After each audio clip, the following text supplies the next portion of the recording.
What is going on, CHEVY gang? In today's video, we're going to be discussing the bombshell announcement that GM and Chevrolet made last week when they announced the Silverado EV.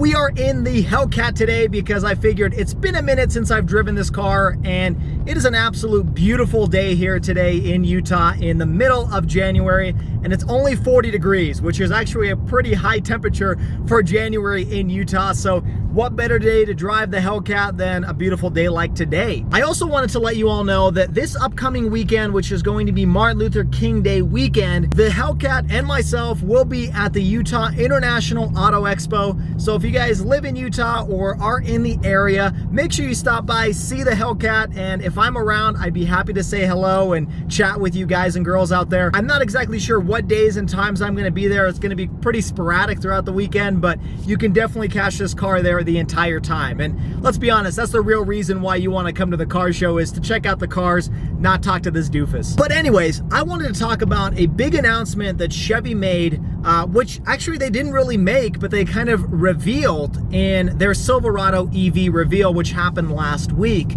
It's something I actually stumbled upon because they had made no mention of it in their presentation. And if you guys are interested in the Silverado EV and all of the features and differences with the F-150 Lightning, I actually made a video about that topic about a week ago, depending on what time this video posts, and I'm gonna throw it up on the screen right now so you guys can check out that video after you're finished with this one. But today's video is not about the Silverado EV at all. In fact, it actually has to do with something I discovered while glancing through the website looking at the Silverado EV. Now, brief overview, we all know where the car market stands today. Prices are absurdly high, inflation's really high, it's really hard to buy a brand new car at MSRP, and you're probably never gonna get a discount in today's market. Well, when Chevy released the Silverado EV, they showed a purchase price starting at just under $40,000, which actually seems pretty reasonable considering it's a, you know, large pickup truck that can tow and haul, and it's fully electric, has a lot of cool tech in it, and it seems like a reasonable amount. So out of curiosity, I started going through the reservation website to figure out, you know, what are the details, you know, how does it work, what's the process, and I stumbled upon this one thing that really changes things for consumers and really makes consumers like you and I and new car buyers very angry. And it makes me angry, at least. I imagine it's going to make everybody else angry. Well, what I discovered was on the very front page of the reservation process, there are a couple bullet points outlining the highlights of the vehicle. You know, if you're looking at the first edition, it talks about the fixed glass roof. And if you're looking at the work truck, it just mentions that there are different options and accessories that they're going to announce in the future. And one of the other bullet points that they outline is you will officially order your car with the dealer. You're not ordering it on the website, you're just simply reserving your place in line. That's all pretty standard language and nothing really to gawk at or really think twice about. But there was one bullet point, and it was actually the very last one on both the first edition model and the work truck, that really makes me angry. And that bullet point was that final pricing is determined by the dealer. Yes, you heard that correctly. Final pricing is determined by the dealer. Now, that's obvious, right? We already know that information. We know that the dealership sets the pricing for all cars. The manufacturer simply sells it to the dealership, and then the dealership sells it back to us. Well, the thing with that is, for the most part, before the pandemic, we all kind of understood and considered that the MSRP of the car was what we would expect to pay when we go to the dealership and purchase the vehicle. And more than likely, we could probably get a discount from MSRP because there are many different dealerships that are selling the exact same car. So in order for a dealership to convince you to buy from them, they're probably going to offer you a better price than maybe the MSRP. Well, as we know now, those days are gone, and we go to a dealership nowadays probably going to spend more than MSRP, and oftentimes a significant amount more in terms of dealership markups. But the hope that we all had throughout this entire pandemic was that day would come to an end at some point in the near future. We're talking maybe 2022, maybe 23, at the latest 2024. Well, what GM is foreshadowing with their statement saying dealership sets the pricing is not only do they understand that dealerships are almost essentially gouging consumers and charging much higher than MSRP, which we already kind of knew they understood because obviously they track the dealerships and know what sales are going on. But not only that, they're actually accepting and okay with the fact the dealerships are charging such a high premium on their cars. So much so that they are advertising that on their website when you reserve a Silverado to say, by the way, just so you know, so you don't complain in the future, the Silverado's price of $40,000 is probably not going to happen. I mean, let's be honest here. It's a brand new electric truck that's never before been available. And obviously that car is going to have markups. And what GM is saying is they're not going to intervene or do anything about it. You're likely going to pay over $40,000, probably, in my opinion, over $50,000 for a base truck. And that's just the nature of the beast. That is actually very frustrating to me because that is a large manufacturer acknowledging that they're not going to intervene with the price gouging that's going on in the market. And I'm just using GM as an example because they clearly pointed it out in their bullet point, but they are not the only manufacturer to do this.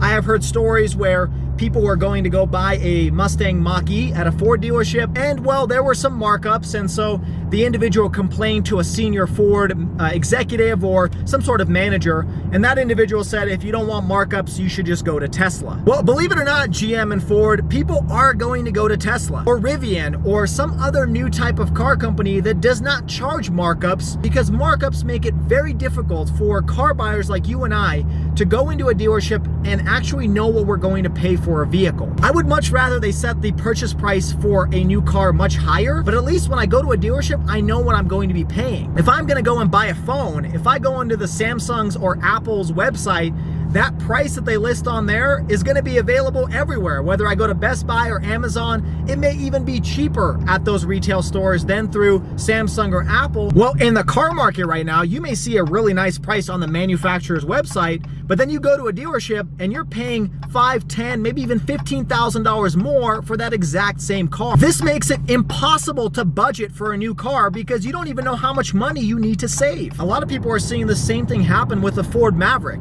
A vehicle or truck that's supposed to be the affordable pickup truck is seeing premiums of $10,000, $15,000, $20,000, and GM statement saying that the final pricing is determined by the dealer just concludes that the manufacturer really does not care. And in my opinion, I think that's just going to lead to more people going out and buying Teslas, buying Rivians, going to places like CarMax or Vroom or Carvana, where the price that's listed on their website is the price you're going to pay. Now, I realize that Tesla sets its price almost on a daily basis. In fact, I think just today or yesterday, they announced that their self-driving autopilot is going to go up $2,000 and it's going to cost $12,000 now to upgrade to the autopilot versus yesterday when it was $10,000. But at least with Tesla, you know that the day you set that order, you're going to be paying that price when the car arrives 2, 3, 6 months down the line. They're not going to all of a sudden increase the price after you've set the order. But that is what's happening with these typical franchise dealers. You can order a car expecting to pay, say, $40,000 from a manufacturer, but when it arrives at your dealership 6 months down the line, the car market may be entirely different, and that dealership may choose to charge $5,000 more. But they have already baited you in because you had to potentially pay $500 to $1,000 as a deposit that's non-refundable in order to order the car. So then you're kind of tied into paying more money or losing the $1,000 deposit that you made on the vehicle. I think the biggest issue here is the franchise dealers. I don't know if that business model should really continue to exist here in the year 2021. Now, I realize there are a lot of advantages to having a franchise dealer type of network. You have a lot of different dealerships competing for customers, and maybe you'll get better customer service, you'll get better pricing. Perhaps you're also supporting a small business because that dealership is owned by maybe a family friend or a neighbor. But I think that's logic from about 50 years ago. In today's market, a lot of these dealerships are just charging as much as they can because they have a thorough pipeline of new customers coming into the door. Furthermore, a lot of these mom and pop franchise dealerships are gone. Now, I know in my state and throughout the country, there has been a lot of consolidation when it comes to dealerships. They're no longer owned by families and small businesses. They're owned by large corporations that maybe have ownership in 20, 30, 40 different dealerships throughout the country. So now I think we've come to a time period